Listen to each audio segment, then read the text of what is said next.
মাত্র ২ টাকার জিনিস খেয়েই ঘন্টার পর ঘন্টা সহবাস করার উপায়। দর্শক, কেমন আছেন আপনারা? আশা করি সবাই অনেক ভালো আছেন।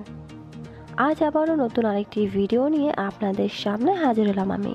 দর্শক, আজ আমি আপনাদেরকে এমন কিছু খাবারের কথা বলবো যা আপনাদের অত্যন্ত সুপরিচিত, তবে এর সঠিক ব্যবহার যদি আপনারা জানতে পারেন, নিয়ম কানুন মেনে যে নিয়মের কথা বলবো ঠিক সেই নিয়মে যদি আপনারা খেতে পারেন, তাহলে আপনাদের ঘন্টার পর ঘন্টা মিলন করলেও বীর্যপাত হবে না।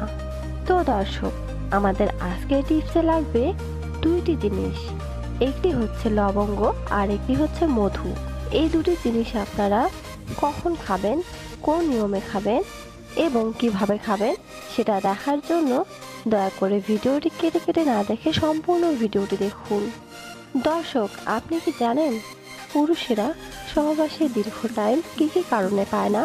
প্রথম কারণটা হচ্ছে পুরুষেরা যৌবনকালে অতিরিক্ত হস্তমৈথুন করার কারণে তাদের লিঙ্গ প্রায় শেষ করে দিয়েছে, নিজের লিঙ্গ প্রায় নিজেই নিস্তেজ করে দিয়েছেন।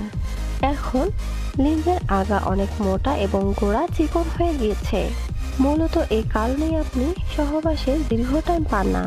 এছাড়া আপনি আপনার লিঙ্গের উপর বেশি প্রেসার দেওয়ার কারণে আপনার লিঙ্গের উপরে যে রগগুলো রয়েছে সেগুলো মারা গিয়েছে। সেই কারণে আপনার লিঙ্গের যে বীর্যটা রয়েছে সেটা পাতলা হয়ে গিয়েছে, যার কারণে এটা খুব দ্রুত বেরিয়ে যায়। তো এই সমস্যার সমাধান কিভাবে আপনি দ্রুত সমাধান ঘটিয়ে এবং আপনার সেক্স টাইম দীর্ঘ টাইম বাড়াতে এবং আপনি আপনার স্ত্রীর সাথে বেশিক্ষণ ধরে সহবাস করবেন তা আপনারা দেখুন। তো দর্শক, তাই আপনারা প্রথমেই নিয়ে নেবেন লবঙ্গ। আপনারা অত্যন্ত ভালো মানের লবঙ্গগুলো সিলেক্ট করবেন। দর্শক, আপনারা অবশ্যই লক্ষ্য রাখবেন আপনারা যে লবঙ্গটা সিলেক্ট করবেন সেই লবঙ্গতে যাতে ফুল থাকে। তারপর আপনারা ভালো মধু কালেক্ট করবেন এবং মধুটি যেন অবশ্যই খাঁটি হয় সেদিকে লক্ষ্য রাখবেন। আপনারা 100 গ্রাম একটা কৌটার মধ্যে খাঁটি মধু কালেক্ট করে রাখবেন। তারপর এর মধ্যে আপনি 25 থেকে 30টা লবঙ্গ ভিজিয়ে রাখবেন। তারপর এর মুখটা খুব ভালোভাবে আটকে দিয়ে সর্বোচ্চ 17 থেকে 20 দিন পর্যন্ত রাখবেন। রাখার পর দেখবেন লবঙ্গের এখনকার যে কালারটা রয়েছে, উপরের দিকে যে বাদামি কালারটা এবং নিচের দিকে যে কালচে কালচে কালারটা সম্পূর্ণ কালো হয়ে যাবে। আর লবঙ্গটি ভিজিয়ে রাখার ফলে অনেকটা ফুলে যাবে। যখন এই পরিস্থিতিতে আসবে তখন আপনারা বুঝতে পারবেন যে এই লবঙ্গটি খাওয়ার জন্য উপযুক্ত হয়েছে। 15 থেকে 16 দিন পরে যখন আপনারা সহবাসে যাবেন, আপনারা চেষ্টা করবেন এই লবঙ্গটি হাত দিয়ে না তুলে কোনো চামচের সাহায্যে তোলার জন্য। তারপর চামচ দিয়ে উঠিয়ে নেওয়ার ফলে এই লবঙ্গটি আপনারা খুব ভালো করে চিবিয়ে খাবেন।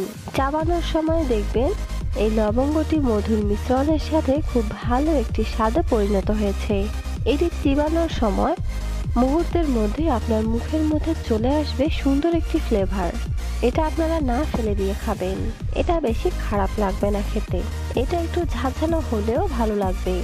এটা খাওয়ার 10 থেকে 15 মিনিট পরেই দেখবেন আপনি আপনার লিঙ্গ একেবারে লোহার মতো শক্ত হয়ে গেছে এবং সহবাসের জন্য আপনাদের মন উথাল পাথাল করছে।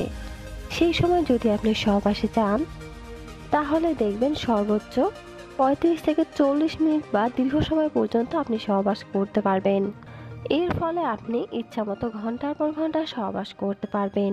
টানা 3 মাস খাওয়ার পর আপনাদের শরীর এতটাই শক্তিশালী হবে যে অন্য আর কিছুই লাগবে না। আপনি ঘন্টার পর ঘন্টা সহবাস করতে পারবেন নিশ্চিন্তে। তো বন্ধুরা, আশা করি আমাদের কথাগুলো আপনারা বুঝতে পেরেছেন। তো দর্শক, এই ছিল আমাদের আজকের ভিডিওটি ভালো লাগলে অবশ্যই একটি লাইক দিন এবং বন্ধুদের সাথে বেশি বেশি করে শেয়ার করুন। সবাই ভালো থাকবেন, সুস্থ থাকবেন। ধন্যবাদ সবাইকে।